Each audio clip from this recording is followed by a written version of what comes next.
പെയ്തൊഴിയാതെ. രചനാ സംഭാഷണം രുദ്രപ്രിയ. ഭാഗം 10. ചേച്ചി, ഞാനൊരു കാര്യം ചോദിച്ചാൽ വിഷമമാകുമോ? പതിവില്ലാതെ ദേവുവിൻ്റെ ശബ്ദം കേട്ടപ്പോൾ അവളുടെ മുഖത്തേക്ക് നോക്കി.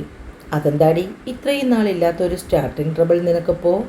അതല്ല ചേച്ചി, ചേച്ചിക്ക് ഇഷ്ടമില്ലാത്ത കാര്യത്തെക്കുറിച്ചാണ് ഞാൻ ചോദിക്കുന്നതെങ്കിൽ എന്നോട് ദേഷ്യപ്പെടില്ലേ? അതുകൊണ്ടാണ് ചോദിച്ചത്.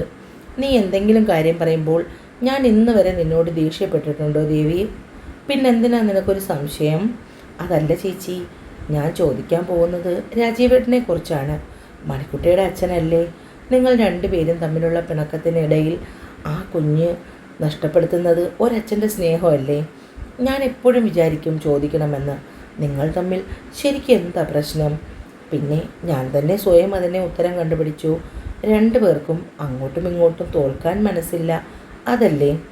വെറും ഈഗോ കോംപ്ലക്സ് ആണ് ചേച്ചി നിങ്ങൾ തമ്മിൽ. ഇത്രയും പഠിപ്പും വിവരവുമുള്ള ചേച്ചിയെ ഞാൻ ഉപദേശിക്കേണ്ട കാര്യമൊന്നുമില്ല. നിങ്ങൾക്ക് രണ്ടുപേർക്കും നിങ്ങളുടെ പ്രൊഫഷനോട് അത്ര ഇഷ്ടമാണ്. അതൊക്കെ ശരി തന്നെയാണ്. പക്ഷെ അതിനിടയിൽ കുഞ്ഞിൻ്റെ കാര്യം നിങ്ങൾ മനഃപൂർവ്വം മറന്നു പോകുന്നതാണ്. അച്ഛൻ്റെ സ്നേഹവും ലാളനയും ഒക്കെ അറിഞ്ഞ് വളരേണ്ട ഈ പ്രായത്തിൽ മണിക്കുട്ടിക്ക് അതിന് ഭാഗ്യമുണ്ടായിട്ടും കൊടുത്തില്ല എന്നുള്ളത് നിങ്ങൾ അവളോട് ചെയ്യുന്ന ഏറ്റവും വലിയ ദ്രോഹമാണ്. നാളെ ഒരു കാലത്ത് ചേച്ചി ഏറെ സ്നേഹിക്കുന്ന മണിക്കുട്ടി തന്നെ ചേച്ചിയെ ചിലപ്പോൾ തള്ളിപ്പറയും, അവളുടെ അച്ഛനിൽ നിന്നും അവളെ അകറ്റിയതിന്. അന്ന് ചിലപ്പോൾ ചേച്ചിക്ക് അത് താങ്ങാൻ കഴിയുമായിരിക്കില്ല. ചേച്ചി ഒന്ന് ആലോചിച്ച് നോക്ക്. നിങ്ങളുടെ ജീവിതത്തിലെ പ്രധാനപ്പെട്ട 3 വർഷങ്ങളാണ് നിങ്ങൾ വെറുതെ പാഴാക്കി കളഞ്ഞത്. ഇനിയെങ്കിലും നിങ്ങൾ തമ്മിലുള്ള തെറ്റിദ്ധാരണകളെല്ലാം പറഞ്ഞു തീർത്ത് നിങ്ങൾ ഒന്നിച്ച് ജീവിക്കാൻ ശ്രമിക്കണം. നിങ്ങൾക്ക് വേണ്ടി അല്ലെങ്കിൽ പോലും മണിക്കുട്ടിക്ക് വേണ്ടി അങ്ങനെ ചെയ്യണം. ചേച്ചി ഇപ്പോൾ കരുതുന്നുണ്ടാവും ഇതൊക്കെ പറയാൻ ഞാൻ ആരാണെന്ന്. ഞാൻ ആരുമല്ല. പക്ഷേ ചേച്ചിയുടെ ഈ വേദന കണ്ട് വിഷമിക്കുന്ന മറ്റൊരാൾ നമ്മുടെ വീട്ടിലുണ്ട്, നമ്മുടെ അച്ഛൻ. ചേച്ചിയുടെ അവസ്ഥയെക്കുറിച്ച് ആലോചിച്ച് അച്ഛന് വല്ലാത്ത വിഷമമുണ്ട്. പക്ഷെ അച്ഛൻ അതൊന്നും പലപ്പോഴും പുറത്ത് കാണിക്കാറില്ല എന്ന് മാത്രം. മണിക്കുട്ടി എഴുന്നേറ്റ് പോകാൻ തുടങ്ങിയതും നിമ അവളുടെ കയ്യിൽ പിടിച്ചു. നീ പറഞ്ഞതെല്ലാം സത്യമാണ് മോളെ. ഞങ്ങൾ തമ്മിൽ പിണങ്ങാൻ പ്രത്യേകിച്ച് കാരണങ്ങളൊന്നുമില്ല. കുഞ്ഞു കാരണങ്ങൾ. മോള് ചെറുതായിരുന്നപ്പോൾ അവളെ നോക്കി വീട്ടിലിരുന്നാൽ മതിയെന്ന് എന്നോട് പറഞ്ഞു. ഞാൻ അത്രയേറെ ആഗ്രഹിച്ച് പഠിച്ചു കിട്ടിയ ഒരു തൊഴിൽ ചെയ്യുന്നതിന് എന്നെ അനുവദിക്കുന്നില്ല എന്നൊരു കോംപ്ലക്സ് കൊണ്ടാണ് ഞാൻ അവിടെ നിന്ന് ഇറങ്ങിയത്. അവരുടെ ഫാമിലി സ്റ്റാറ്റസ് ഞാനൊരു നഴ്സായി ജോലി ചെയ്യുന്നത് അവർക്ക് ഉൾക്കൊള്ളാൻ കഴിഞ്ഞില്ല. അന്നത്തെ പ്രായത്തിൻ്റെ എടുത്തുചാട്ടത്തിൽ ഞാൻ മണിക്കുട്ടിയെയും കൊണ്ട് വീട്ടിൽ നിന്ന് ഇറങ്ങിയതാണ്. പക്ഷെ അത് ഇത്രയും വർഷം നീണ്ടുപോകുമെന്നൊന്നും കരുതിയില്ല. നിമ ഒരു ദീർഘനിശ്വാസം എടുത്തു. ഒറ്റയ്ക്കുള്ള ഈ ജീവിതം ഞാൻ ആസ്വദിക്കുന്നു എന്നാണോ മോൾ കരുതിയിരിക്കുന്നത്? ഒരിക്കലും രാജീവേട്ടനെ മറന്നൊരു ജീവിതം നിമയ്ക്കുണ്ടാവില്ല മോളെ. എൻ്റെ മനസ്സിൽ ആ മുഖം മാത്രമേ ഉള്ളൂ. ഇപ്പോഴും എന്തോ ഒന്ന് എന്നെ പിന്നിലേക്ക് പിടിച്ചു വലിക്കുന്നു. രാജീവേട്ടനെ അസിസ്റ്റ് ചെയ്യുമ്പോഴും ഞാൻ എന്തുമാത്രം സന്തോഷിക്കുന്നു എന്ന് നിനക്കറിയാമോ? അന്ന് ഹോസ്പിറ്റലിൽ വെച്ച് മണിക്കുട്ടിയെ ആദ്യമായി കാണുമ്പോൾ അവളെ രാജീവേട്ടൻ മാറോട് ചേർത്ത് പിടിച്ച് അന്നൊരു കൈയകലത്തിൽ അവിടെ ഞാനുണ്ടായിരുന്നു.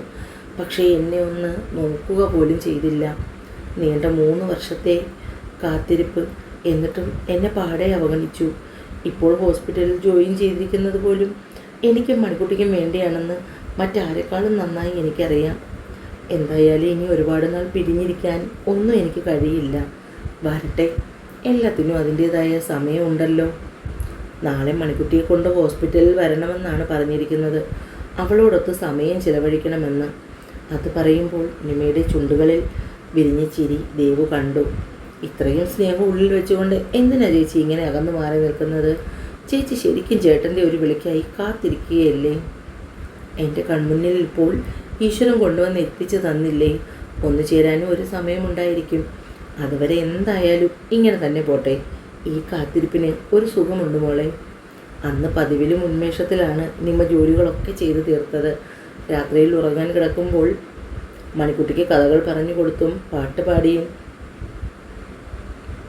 എപ്പോഴോ അമ്മയും മകളും ഉറക്കത്തിലേക്ക് വഴുതി വീണു. രാവിലെ ഉണർന്ന ഉടനെ തന്നെ മണിക്കുട്ടിയെ ബ്രഷ് ചെയ്ത് കുളിപ്പിച്ച് ആഹാരവും കൊടുത്ത് റെഡിയാക്കി നിർത്തി. നിമയും വേഗം കുളിച്ചൊരുങ്ങി ഇറങ്ങി. സാധാരണ കുളിച്ചു കഴിഞ്ഞാൽ മുടി 2 വശത്തു നിന്നും എടുത്ത് ഒരു ക്ലിപ്പ് ചെയ്യും, ചെറുതായി ഒരു പൊട്ടും കുത്തും. പക്ഷേ ഇന്ന് കണ്ണാടിക്ക് മുന്നിൽ നിന്ന് നിമ കുറച്ചധികം നേരം നിന്നു. കണ്ണാടിയിൽ അവളുടെ പ്രതിബിംബം കാണുമ്പോൾ തന്നെ നിമയ്ക്ക് മനസ്സിൽ സന്തോഷം തോന്നി. അവളുടെ മാറ്റം ദേവു കണ്ടുപിടിച്ചു. മണിക്കുട്ടിയെ എടുത്ത് വണ്ടിയിലിരുത്തി നിമ അച്ഛനോട് യാത്ര പറഞ്ഞ് ഹോസ്പിറ്റലിലേക്ക് തിരിച്ചു. പോർച്ചിൽ വണ്ടി കൊണ്ട് പാർക്ക് ചെയ്തതിന് ശേഷം ലിഫ്റ്റിൽ കയറി 3rd ഫ്ലോറിലെത്തി. ഡ്യൂട്ടി റൂമിൽ പോയി ഡ്രസ്സ് ചേഞ്ച് ചെയ്തതിന് ശേഷം മോളെയും കൊണ്ട് നേരെ രാജീവിൻ്റെ ക്യാബിനിലെത്തി. നിമ ചെല്ലുമ്പോൾ രാജീവൻ എത്തിയിരുന്നില്ല. അവൾ മണിക്കുട്ടിയെ മേശമേലിരുത്തി റൂമിലെ സാധനങ്ങൾ ഒതുക്കി വെച്ചു. അപ്പോഴേക്കും OP എടുത്ത് പേഷ്യൻസ് പുറത്ത് കാത്തിരിപ്പായി. മണിക്കുട്ടിക്ക് നഴ്സറി റൈംസ് എടുത്ത് പാടിക്കൊണ്ടിരുന്നു. മോള് ശബ്ദം കുറച്ച് പാടിയാൽ മതി കേട്ടോ, ഒച്ചയുണ്ടാക്കിയാൽ ഇവിടെ ഇരുത്തില്ല, നിമ മണിക്കുട്ടിയോട് പറഞ്ഞു. മണിക്കുട്ടി ഇവിടെ മിണ്ടാതെ ഇരിക്കാവേ, അമ്മയെ ഞാൻ ശല്യം ചെയ്യില്ല. കുറച്ച് കഴിഞ്ഞതും ഡോറ് തുറന്ന് അകത്തേക്ക് വന്ന രാജീവൻ കാണുന്നത് അവൻ്റെ ചെയറിലിരിക്കുന്ന മണിക്കുട്ടിയെയാണ്. അവൻ വേഗം മണിക്കുട്ടിയെ വാരിയെടുത്തു. അച്ഛേ, മണിക്കുട്ടി എപ്പോഴേ വന്നു, ഇവിടെ മിണ്ടാതിരിക്കുക, ശല്യമുണ്ടാക്കില്ല. ആണോടാ? അച്ഛയുടെ മുത്ത് ബഹളം വെച്ചോടാ. ആരും ഒന്നും പറയില്ല. കുഞ്ഞു പെണ്ണിൻ്റെ വീർത്ത കവിളിൽ രാജീവൻ ഉമ്മ വെച്ചു. പാൻസിൻ്റെ പോക്കറ്റിൽ നിന്നും ചോക്ലേറ്റ് എടുത്ത് അവളുടെ കൈ നിറയെ കൊടുത്തു. മണിക്കുട്ടി ചോക്ലേറ്റ് വാങ്ങി ടേബിളിൽ വെച്ചു. രാജീവൻ്റെ കവിളിൽ മാറി മാറി ഉമ്മ വെച്ചു. അവൻ്റെ കണ്ണുകളിൽ പതിയെ ഊതി. മൂക്കിൻ തുമ്പിൽ ചെറുതായി പല്ലിറുമി. രാജീവൻ പെട്ടെന്ന് നിമയെ നോക്കി. നിമയും ഇങ്ങനെയായിരുന്നു. ഒരുപാട് സ്നേഹം കൂടുമ്പോൾ കൺപീലികളിലൂതി മൂക്കിൻ തുമ്പിൽ പല്ലിറുമും. അവൻ്റെ കണ്ണുകൾ ചെറുതായി നിറഞ്ഞു. മണിക്കുട്ടി കുലുങ്ങി ചിരിച്ചു. അച്ഛേ, മണിക്കുട്ടി വെറുതെ ചെയ്തതാ, നൊണ്ടോ? ഇല്ലടാ, അച്ഛയുടെ കണ്ണിൽ പൊടി പോയതാ. നിമ അത് കണ്ടു. അവളുടെ നെഞ്ചു പിടഞ്ഞു. ഇന്ന് പേഷ്യൻറ്റിനെ നോക്കില്ലേ എന്ന് ഞാൻ പറഞ്ഞതല്ലേ, പിന്നെ എന്തിനാ? ഒരു 10 പേരേ ഉള്ളൂ ഡോക്ടർ. ആരവ് ഡോക്ടർ ലീവാണ്. ഓക്കെ, മോളെ അവിടെ ഇരുത്ത്, നമുക്കിപ്പോൾ പോകാം കേട്ടോ. മണിക്കുട്ടിയെ മുഖം ചുളിഞ്ഞു. അവൻ്റെ തോളിൽ മുഖം ചേർത്ത് വെച്ചു. ഞാൻ അച്ഛയുടെ അടുത്തിരിക്കാം. അത് വേണ്ടടാ കണ്ണ, രോഗികൾ വരുന്നതല്ലേ. ഇല്ല, അച്ഛയുടെ അടുത്തിരിക്കുമ്പോൾ മോക്ക് ഉപവ് വരില്ല. രാജീവൻ അവളുടെ കൈവെള്ളയിൽ പിച്ചി. അമ്മയുടെ മോള് തന്നെ വാശിക്കാര്യത്തിൽ. അതും പറഞ്ഞുകൊണ്ട് രാജീവൻ നിമയെ നോക്കി. അച്ഛനും കണക്കാണ്. നിമ അത് പറഞ്ഞ് പേഷ്യൻറ്റിനെ വിളിക്കാൻ പോയി. രാജീവൻ അടുത്തുള്ള ചെറിയ സ്റ്റൂളിൽ മണിക്കുട്ടിയെ ഇരുത്തി അവളുടെ നിറക്കിൽ ചുംബിച്ചു. ഒരച്ഛൻ്റെ സ്നേഹവും കരുതലും.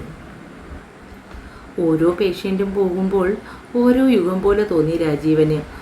ഒടുവിൽ അവസാന പേഷ്യൻറ്റിനെയും നോക്കിക്കഴിഞ്ഞ് ഫ്രഷായി മണിക്കുട്ടിയെ വാരിയെടുത്തു. അച്ഛേ, നമ്മൾ എവിടെ പോവുക? അതെ, നമ്മൾ പുറത്തു പോയി അടിച്ചു പൊളിക്കാൻ പോവുക. ആണോ? അമ്മ വരുന്നില്ലേ? അമ്മ വരുന്നില്ല മണിക്കുട്ടി, മോള് പോയിട്ട് വാ. അമ്മ താരാൻ്റിയുടെ അടുത്ത് കാണും. പറ്റില്ല, താൻ പോയി ഡ്രസ്സ് ചേഞ്ച് ചെയ്തിട്ട് വാ. ഞാനും മോളും പാർക്കിങ്ങിൽ കാണും. ഞാൻ വരുന്നില്ല ഡോക്ടർ. രാജീവൻ അത് കേട്ട ഭാവം പോലും കാട്ടിയില്ല. നിമ പെട്ട അവസ്ഥയിലായി. കൂടെ പോയാൽ ആളുകൾ എന്ത് വിചാരിക്കും? പോകാതിരുന്നാലും പറ്റില്ല. അവൾ വേഗം ഡ്യൂട്ടി റൂമിൽ പോയി ഡ്രസ്സ് ചേഞ്ച് ചെയ്തു. കണ്ണാടിയുടെ മുന്നിൽ നിന്ന് ഉറപ്പുവരുത്തി. വേഗം ലിഫ്റ്റിൽ കയറി താഴെ പാർക്കിങ്ങിലേക്ക് ചെന്നു. അപ്പോഴേക്കും രാജീവൻ വണ്ടി എടുത്തിരുന്നു.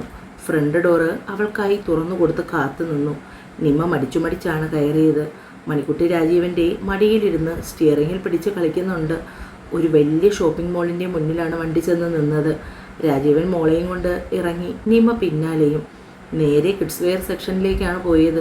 മണിക്കുട്ടിക്ക് വേണ്ടി കാണുന്നതൊക്കെ രാജീവൻ സെലക്ട് ചെയ്തു. ഓരോ ഉടുപ്പായി അവളുടെ ദേഹത്ത് ചേർത്ത് വെച്ച് നോക്കും. എത്ര ഉടുപ്പ് അവൾക്ക് വേണ്ടി എടുത്തിട്ടും അവന് മതിയാകുന്നുണ്ടായിരുന്നില്ല. അവൾക്കായി ഓരോ ഡ്രസ്സിനും മാച്ച് ചെയ്യുന്ന കുഞ്ഞു ചെരുപ്പുകളും അവൻ വാങ്ങി. ഹെയർ ബാൻഡും. അങ്ങനെ അവൾക്ക് വേണ്ടതെല്ലാം വാങ്ങിക്കൊടുത്തു. അടുത്തായി സാരി സെക്ഷനിലാണ് പോയത്. നിമ അന്തം വിട്ട് രാജീവനെ തന്നെ നോക്കി നിന്നു. സാരി സെക്ഷനിൽ നിന്ന് കോട്ടൺ സാരികൾ ഒന്നൊന്നായി എടുത്ത് നിമയുടെ ദേഹത്ത് ചേർത്ത് വെച്ചു. കുഞ്ഞിന് മാത്രമുള്ള സാധനങ്ങൾ വാങ്ങിയാൽ മതി, എനിക്കൊന്നും വേണ്ട. എന്തായാലും വാങ്ങിയ ഒരു സാധനവും തിരികെ കൊടുക്കാനുള്ള ഉദ്ദേശമില്ല. നിനക്ക് വേണ്ടെങ്കിൽ ഇത് വീട്ടിൽ കൊണ്ടുപോയി കത്തിച്ച് കളഞ്ഞാൽ മതി. അവൾ പിന്നോട്ട് മാറി നിൽക്കുന്തോറും രാജീവൻ അവളെ മുന്നിലേക്ക് പിടിച്ചു നിർത്തിയാണ് ഓരോ സാരിയും വെച്ച് നോക്കുന്നത്. ഏകദേശം 5ഓളം സാരികൾ സെലക്ട് ചെയ്തു. അതിന് ചേർന്ന ബ്ലൗസ് പീസ് എടുക്കുന്നതിന് സ്റ്റാഫിനോട് പറയുകയും ചെയ്തു. അടുത്തതായി ചുരിദാർ സെക്ഷനിലേക്കാണ് പോയത്. അവൾക്ക് ചേരുന്ന 5 ചുരിദാറും. അതിനുശേഷം രാജീവൻ 5 ചുരിദാർ കൂടി സെലക്ട് ചെയ്തു. അതിന് ചേർന്ന ആക്സസറീസും വാങ്ങി. നിമ അത് ആർക്കാണ് എന്ന ഭാവത്തിൽ അവനെ നോക്കി. ഇങ്ങനെ അന്തം വിട്ട് നോക്കണ്ട, അത് ദേവുവിനാണ്. ദേവുവിനും കൂടി അവൻ ഡ്രസ്സുകൾ വാങ്ങിയപ്പോൾ നിമയുടെ മനസ്സിൽ വല്ലാത്ത സന്തോഷം തോന്നി. അവളെ മറന്നില്ലല്ലോ. മുമ്പും രാജീവ് ഇങ്ങനെയായിരുന്നു. നിമയ്ക്ക് എന്തെങ്കിലും ഒരു സാധനം വാങ്ങിയാൽ അതുപോലെ ഒരെണ്ണം ദേവുവിനും വാങ്ങിക്കൊടുക്കും. ഒരനുജത്തിയെ കിട്ടിയ സന്തോഷം എന്നും ആ മുഖത്തുണ്ടായിരുന്നു. അതെല്ലാം വേണ്ടെന്ന് വെച്ചത് താനാണ്. എവിടെയോ നോക്കി ആലോചിച്ചുകൊണ്ട് നിൽക്കുന്നവളുടെ അടുത്തേക്ക് രാജീവൻ വന്നു. അവളുടെ കയ്യിൽ പിടിച്ചു. അപ്പോഴാണ് നിമ ബോധമണ്ഡലത്തിലേക്ക് വന്നത്.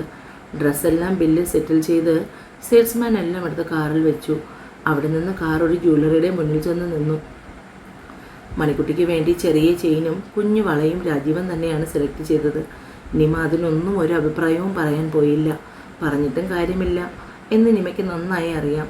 കാലിലെ കൊലുസു മാറ്റി നിറയെ മുത്തുവെച്ച വെള്ളി കൊലുസ് വാങ്ങിക്കൊടുത്തു. ഡയമണ്ട് സെക്ഷനിലേക്ക് പോയി ലൈറ്റ് വെയ്റ്റ് ചെയിനും അതിൻ്റെ അറ്റത്ത് 6 എന്നെഴുതിയ ഡയമണ്ട് ലോക്കറ്റ് അതും കൂടി രാജീവൻ തന്നെയാണ് സെലക്ട് ചെയ്തത്. അതേപോലെ ഒരു ചെയിനും കൂടി സെലക്ട് ചെയ്തു. അതിൽ ലവ് എന്ന് എഴുതിയ ലോക്കറ്റും. എല്ലാം കൂടി ബില്ല് പേ ചെയ്ത് ബോക്സിനുള്ളിലാക്കി രാജീവൻ നിമയെ ഏൽപ്പിച്ചു. ഷോപ്പിംഗ് ഒക്കെ കഴിഞ്ഞപ്പോൾ തന്നെ മണിക്കുട്ടി ആകെ തളർന്നു. അവൾക്ക് കളിക്കുവാനുള്ള ടോയ്സും വാങ്ങി. ഹോട്ടലിന് മുന്നിലാണ് പിന്നെ വണ്ടി വന്ന് നിന്നത്. 3 പേരും കൂടി ഇറങ്ങി അകത്തേക്ക് പോയി. ഫാമിലി റൂമിലാണ് കഴിക്കുവാനിരുന്നത്. രാജീവൻ തന്നെയാണ് ഓർഡർ ചെയ്തത്. ചിക്കൻ ബിരിയാണിയും ഐസ്ക്രീമും പൈനാപ്പിൾ ജ്യൂസുമൊക്കെ. രാജീവൻ്റെ മടിയിലിരുന്ന് മണിക്കുട്ടി മടി കൂടാതെ കഴിച്ചു. എല്ലാം കഴിച്ചു കഴിഞ്ഞ് ഐസ്ക്രീമും രാജീവൻ തന്നെയാണ് വാരിക്കൊടുത്തത്. നിമ നോക്കിയിരുന്നു അച്ഛനും മകളും തമ്മിലുള്ള ആ സ്നേഹം. ഇത്രയും നാൾ ആ കുഞ്ഞിൽ നിന്നും അവളുടെ അച്ഛനെ അകറ്റി നിർത്തിയതിൽ നിമയ്ക്ക് വേദന തോന്നി. ഹോട്ടലിൽ നിന്ന് കഴിച്ചിറങ്ങുമ്പോൾ മണിക്കുട്ടി ഉറക്കമായി. രാജീവൻ അവളെ നിമയുടെ കയ്യിലേക്ക് കൊടുത്തു. തിരികെ രാജീവൻ അവളെ ഹോസ്പിറ്റലിലേക്ക് കൊണ്ടുപോയില്ല. വീട്ടിലേക്കുള്ള വഴിയിലൂടെ വണ്ടി പോകുന്നത് കണ്ടപ്പോൾ അവൾ രാജീവനെ തന്നെ നോക്കി. ഇനിയിപ്പോൾ എന്തായാലും മോളെയും കൊണ്ട് ഹോസ്പിറ്റലിലേക്ക് വരണ്ട. ഞാൻ ആരെങ്കിലും വിട്ട് വണ്ടി എടുത്ത് ഇവിടെ കൊണ്ടുവരാൻ പറയാം. നിമ വിചാരിച്ചത് വീടിൻ്റെ ഇടവഴിയിൽ എവിടെയെങ്കിലും രാജീവൻ അവളെ ഇറക്കി വിടുമെന്നാണ്. പക്ഷേ അവളുടെ പ്രതീക്ഷകളെല്ലാം തെറ്റിച്ചുകൊണ്ട് രാജീവൻ്റെ കാർ അവരുടെ വീട്ടുപടിക്കൽ വന്ന് നിന്നു. രാജീവൻ കാറിൽ നിന്നിറങ്ങി പാക്കറ്റുകളെല്ലാം എടുത്ത് നേരെ വീട്ടിലേക്ക് നടന്നു. ഒന്നും പറയാൻ പറ്റാത്ത അവസ്ഥയിൽ നിമ പിന്നാലെയും. ദേവ് കോളേജിൽ നിന്ന് വന്നിട്ടുണ്ടായിരുന്നില്ല. അച്ഛനാണെങ്കിൽ പുറത്തേക്ക് എവിടെയോ പോയിരിക്കുന്നു. നിമ കുഞ്ഞിനെയും കൊണ്ട് വേഗം അവൻ്റെ അടുത്തെത്തി താക്കോലെടുത്ത് കതക് തുറന്നു. രാജീവൻ പാക്കറ്റുകളെല്ലാം അകത്തേക്ക് വെച്ചു. അച്ഛനും ദേവുവും എവിടെ പോയി? ദേവ് കോളേജിൽ നിന്ന് വരാൻ സമയമായില്ല. അച്ഛൻ പുറത്ത് എവിടെയെങ്കിലും പോയതായിരിക്കും. രാജീവൻ നിമയുടെ തോളിൽ ഉറങ്ങിക്കിടന്ന മണിക്കുട്ടിയുടെ കവിളിൽ ഉമ്മ വെച്ചു. കുഞ്ഞി പെണ്ണൊന്ന് ചിണുങ്ങി. രാജീവൻ അവൻ്റെ മീശ കൊണ്ട് പെണ്ണിൻ്റെ കവിളിൽ ചെറുതായി ഉരസി. ഉറക്കത്തിനിടയിലാണെങ്കിലും അച്ഛേ എന്ന് വിളിച്ച് പെണ്ണ് കൊഞ്ചുന്നത് കണ്ടപ്പോൾ രാജീവന് സന്തോഷം തോന്നി. ഞാൻ ഇറങ്ങുന്നു അതും പറഞ്ഞ് രാജീവൻ പുറത്തേക്കിറങ്ങി. പെട്ടെന്നെന്തോ ഓർത്ത പോലെ തിരിച്ചു വന്ന് ആ പാക്കറ്റുകളുടെ കൂട്ടത്തിൽ നിന്നും ഒരു പാക്കറ്റ് എടുത്ത് നിമയുടെ നേർക്ക് നീട്ടി. ഇത് തൻ്റെ അച്ഛനുള്ളതാണ്, ഞാൻ തന്നതെന്ന് പറഞ്ഞു കൊടുക്കണം. ഇത് നേരിട്ട് കൊടുക്കുന്നതിന് വേണ്ടിയാണ് ഞാൻ ഇവിടെ വരെ വന്നത്. പക്ഷേ അച്ഛനെ കാണാൻ കഴിഞ്ഞില്ല. എന്തായാലും താനിത് അച്ഛൻ്റെ കയ്യിൽ കൊടുത്തേക്കണം. എനിക്കൊരു പിണക്കവുമില്ലെന്ന് പറയുകയും വേണം, അച്ഛനോടും അച്ഛൻ്റെ മോളോടും. അത്രയും പറഞ്ഞുകൊണ്ട് രാജീവൻ വേഗം അവിടെ നിന്നിറങ്ങി കാറിനടുത്തേക്ക് പോയി. നിമയുടെ കണ്ണുകൾ ഒഴുകിയിറങ്ങി. ഇത്രയും നാൾ അകറ്റി നിർത്തിയതിൻ്റെ പ്രായശ്ചിത്തം താൻ എങ്ങനെയാണ് ചെയ്യേണ്ടത്? ഇപ്പോഴും തന്നെയും മോളെയും സ്നേഹം കൊണ്ട് തോൽപ്പിക്കുകയാണ് അയാൾ. അവൾ വേഗം മണിക്കുട്ടിയെ കൊണ്ടുപോയി മുറിയിൽ കിടത്തി. പാക്കറ്റുകളെല്ലാം എടുത്ത് അകത്തുകൊണ്ട് വെച്ചു. മണിക്കുട്ടിയുടെ അടുത്തേക്ക് ചേർന്ന് കിടന്നു. രാജീവൻ ചുംബിച്ച മണിക്കുട്ടിയുടെ കവിളുകളിൽ അവളും ചുണ്ട് ചേർത്തു. തുടരും.